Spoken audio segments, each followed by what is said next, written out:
So I'm reading this book right now called Christ's Call of Response. Follow me, right? And I really love this because this reminds me of me and the people who are like me. Usually the bikers. But it says, in the Garden of Gethsemane, when the Roman soldiers came to arrest Jesus, the gospel writer says there were a large crowd. Now, we know that story in the Bible. But the people that came to get Jesus, it says right here, a normal cohort consisted of 600 soldiers. Yet Peter jumped up and cut that guy's ear off. Trying to cut his head off, but he was a fisherman, not a swordsman. But the point is, under those threatening circumstances, Peter pulled out his sword and took a swing at the head of Malchus, the servant of the high priest. And he cut his ear off. Jesus said, I'm touching him. And down here, there's a little one that says, have you fallen down in your walk with the Lord? He hasn't abandoned you. That's just a little remembering. But look at this, is what he writes here. Think about the incident. What did Peter think he was going to do against an entire detachment of Roman soldiers? Behead them all one by one? Sometimes Peter's passions for taking initiative cause him to overlook obvious realities, but with all brashness, right? I said right there to my wife, he would have been a good 1%er. 4 on 600, yeah. And he still swung at him. That's what a 1%er would do. But with all his brashness, Peter had the raw material from which God could make a leader. Better to work with a man like that than try to motivate someone who has always been passive and hesitant. As the familiar saying goes, it's easier to tone down a fanatic than to animate a corpse. This is why all walks of life work with Christ.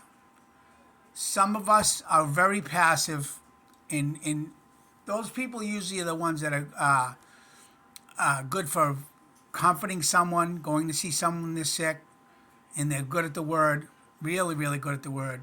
And we need those people.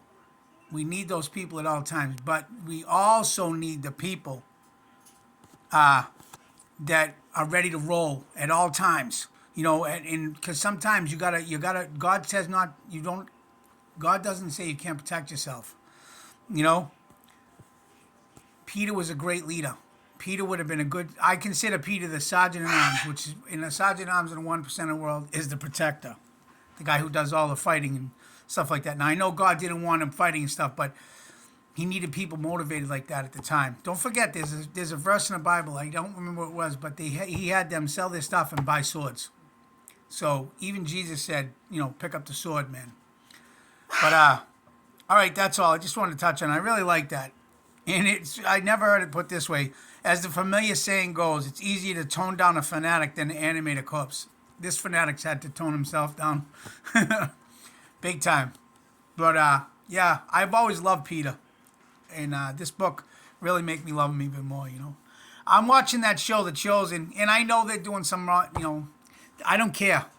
Anyone that knows their Bible shouldn't be shooken by anything that the Chosen does a little bit wrong. You know what I mean? To me, it's more of a good than a bad. And it really brings some humility to it, especially between Jesus and his mom. The reality of death coming down on the Lord. And it's coming, the approaching, and how he felt as a human being. Unbelievable. I really love it. But I just telling my wife, I was like, it's going to be hard to see the guy who's playing Peter deny Christ 3 times before the rooster crows. It's going to be hard seeing that character of Peter. See, that puts more humility, more humanity on how it really was. Being scared to death that you're going to die. And then when the Holy Spirit empowers them, how brazen they got.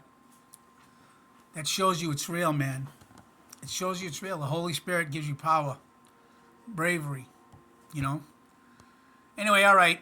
I'm going all over the place with this, but I love you guys. Peace, love, and God bless.